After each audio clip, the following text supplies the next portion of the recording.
So we last left off doing section 7.1. And in 7.1, if you recall, we did rational expressions. We talked about the definition. It's basically a fraction that has variables in it, coefficients and constants.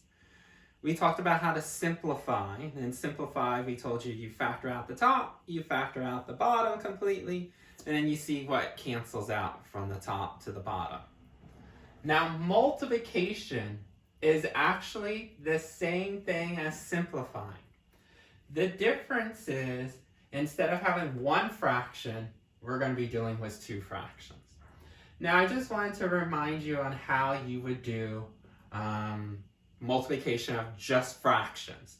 Notice they don't have any variables, so there's no coefficients, they're all constants. So let's just remind you how to do multiplication of two fractions. When you have two fractions, what we would say is that you have four corners. Notice that you have a 42, that's one corner, 50, that's the second corner, 15, third corner, and 63, your fourth corner. So you have four corners. When you have four corners, what you want to do is you want to factor out each of the four corners. So let's look at 42. Now notice that these are all constants. When they're constants, or what we would say as monomials, to factor them out, all you're going to do is a tree diagram. So a tree diagram for 42 would just be, remember,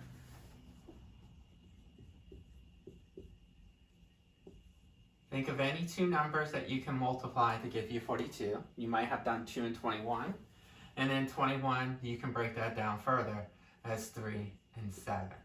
So for the first corner, you got 2 times 3 times 7. Okay? Let's do the next corner, 50. Most of you probably can do this in your head and say, oh, that's 2 times 5 times 5. But if you forget, you might have said 5 times 10, and then 10 is a 5 and a 2. When I put it in here, for some reason I always put it in order, but it doesn't matter. Third corner, 15. You can do that in your head. It's the only combination, 3 and 5. Remember, when we do tree diagrams, different from when we were doing combos list, tree diagrams we never ever do one. We're trying to break down 15 to all prime numbers. 1 is not a prime number, so that's the reason why we never do like 1 and 15. We try to think of any other combination. And then 63. Again, if you have a calculator and you don't know what goes into 63, just start randomly dividing numbers in there. We know 2 won't work because it's not an even number. Then try 3, and then you go like, oh, I know, 3, the calculator will tell you is 21. And then 21, hopefully you know, is 3 and 7. Now, once you have your 4 corners factored out, the second step, what you would do is, instead of having it as the 4 corners, what I tell people is to make this one big super fraction bar. Because some people always think that you have to go diagonal. Sometimes you don't have to go diagonal, you just have to go top and bottom. So instead of looking to cross cancel, what I tell people is just draw one big super fraction bar. We know everything is multiplied. And now that you have one fraction bar, now you're going to take anything on top that matches anything on the bottom to cancel out. So for example, like this 2 matches this 2 at the bottom. So you can cross them out. So they didn't have to technically be diagonal of each other. This 3 can cancel out with this 3. As long as it's one factor on top that matches one factor at the bottom. Some of you say, well, there's another 3 here. Well, I can't cancel out 2 tops. It's always 1 on top has to cancel out with 1 that matches at the bottom. And then here, 7 on top, 7 on the bottom. And then here, 3 on top, looks like matches the 3 at the bottom. And then a 5 on top matches the 5 on the bottom. When you have nothing left on top, we know that there's an understood 1. And what's left on the bottom that we couldn't cancel out was our leftover 5.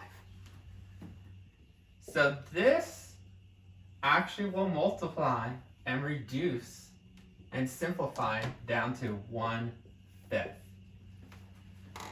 Alright, so that's how we would have done this when it was just numbers. Now let's put this into more play with adding some letters. When you add letters to this, then we're actually going to get a rational expression. Okay? We'll make a smaller numbers. So let's say we had 10a squared like this 4b times 8b fourth and 14a third. When you have this, now we know that this one is rational because we got some variables.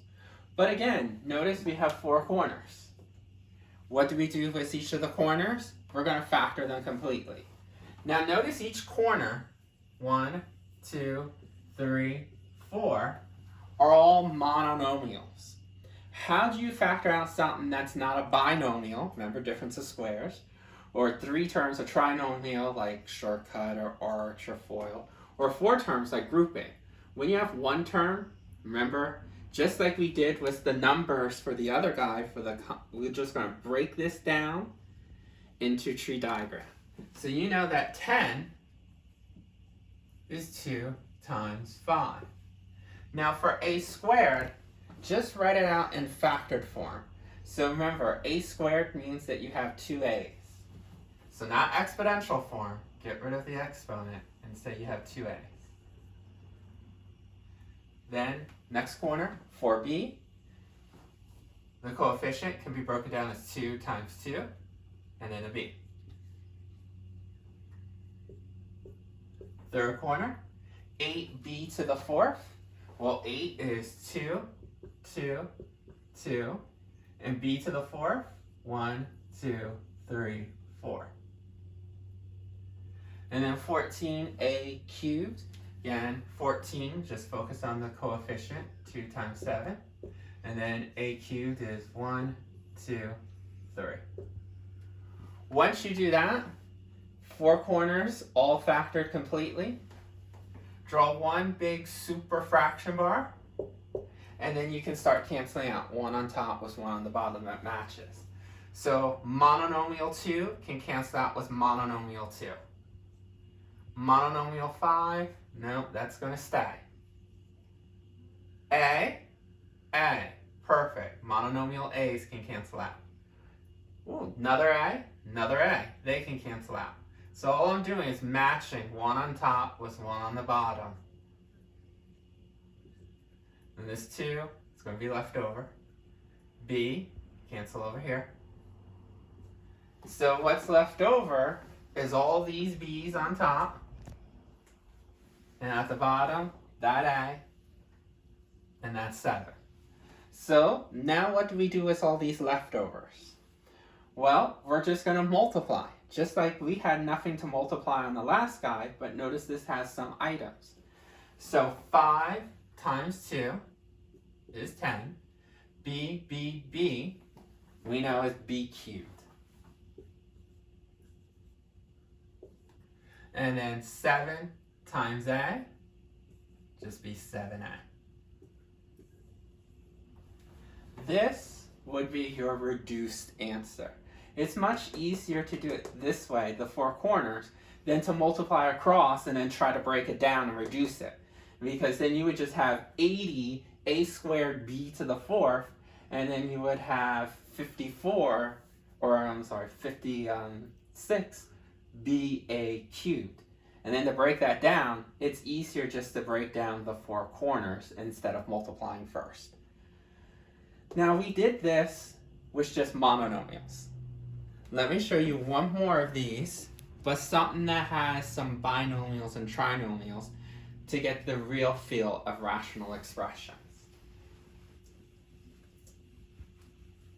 This way we'll introduce each of the steps to you. So anytime it says multiply rational expressions, and if your expression looks like this,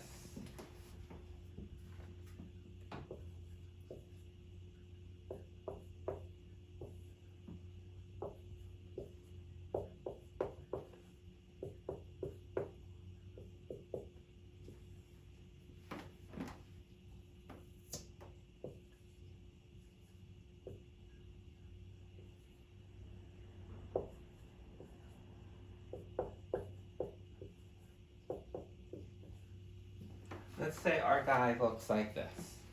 So you can see much busier than the last two that we did. When we had a regular fraction, constants and constants, when we had the other guy, where we had some variables, but they're all monomials.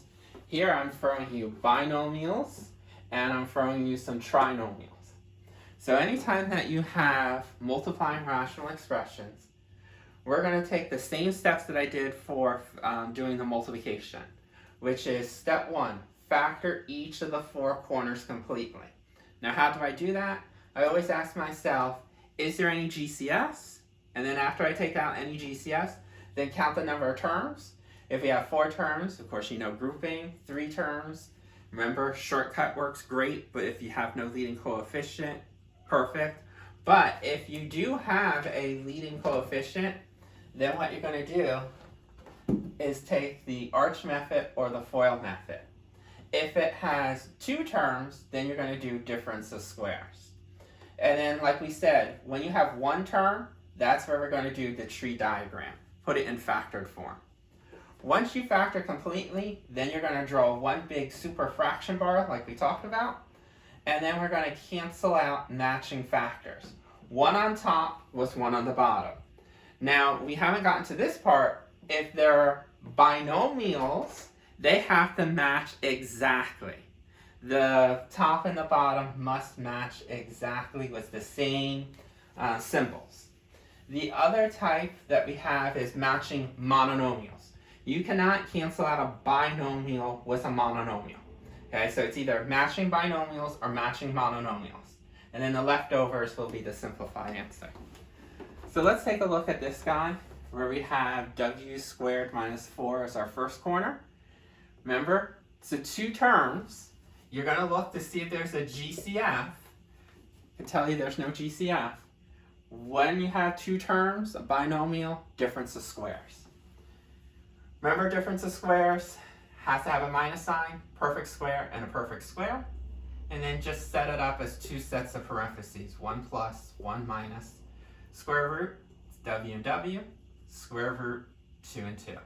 So you really need to know your factoring skills for this.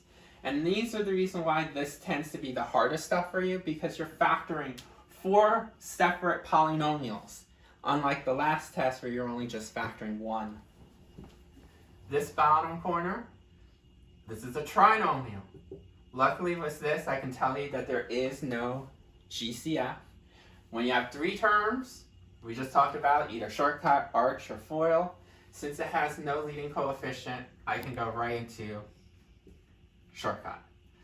Break down, w squared is w and w. Sign issues means that these have to be the same sign. So either 2 pluses or 2 negatives. And then when I look at the middle, I see it's going to be 2 negatives. When I do all the combos of 4, 1 and 4, 2 and 2, what adds to get us the middle of 4? Looks like the 2 and a 2. Once I do that, third corner. That is also a binomial, but it's not difference of squares. You want to take out the GCF. Notice that you can take out a 3. So when you take out a 3, you're left with w minus 2. Cannot break this down any further because the variable didn't have a square. So we did not have a perfect square there. And then the fourth corner, again, it's kind of like this guy. It's a trinomial with no leading coefficient. So I'm going to do our shortcut. W squared is w and w. So our setup is done. Step 2, signs. We said this is a plus sign, so these have to be the same. Since this is a positive, we know they're same pluses. Next, we're going to see the combos of 10, 1 and 10, 2 and 5. Next, we're going to see if we can add those. So step 4. Step 5, choose a combo that matches. And then placement. Final step, step 6. Since they're both pluses, it doesn't matter where they go. Now that you've factored completely, shortcut, GCF, difference of squares, create one big super fraction bar. And then see if anything cancels out. Anything on top that matches something on the bottom exactly. So notice I have a W plus 2. It cannot cancel out with a minus 2. It has to match exactly. But luckily over here, there's a W plus 2. So we can cancel this out. And then a W minus 2 and a W minus 2. Doesn't matter which one you could have done with this one. As long as one on top was one on the bottom. This W minus 2 was this W minus 2. And then all I'm left over was is a monomial 3. Notice there's no monomial 3's down here. And a W plus 5. None of them are up on top. So our leftovers of 3 and then the W plus 5 is our final answer. Much easier than trying to multiply first, then factor. Treat these as 4 separate problems. Factor them completely. Remember, if it's 4 terms grouping, 3 terms shortcut, arch, FOIL, 2 terms difference of squares, 1 term, just do a tree diagram, and then cancel out anything on top that matches exactly something on the bottom. Binomials with other binomials or monomials with other monomials. That's our answer.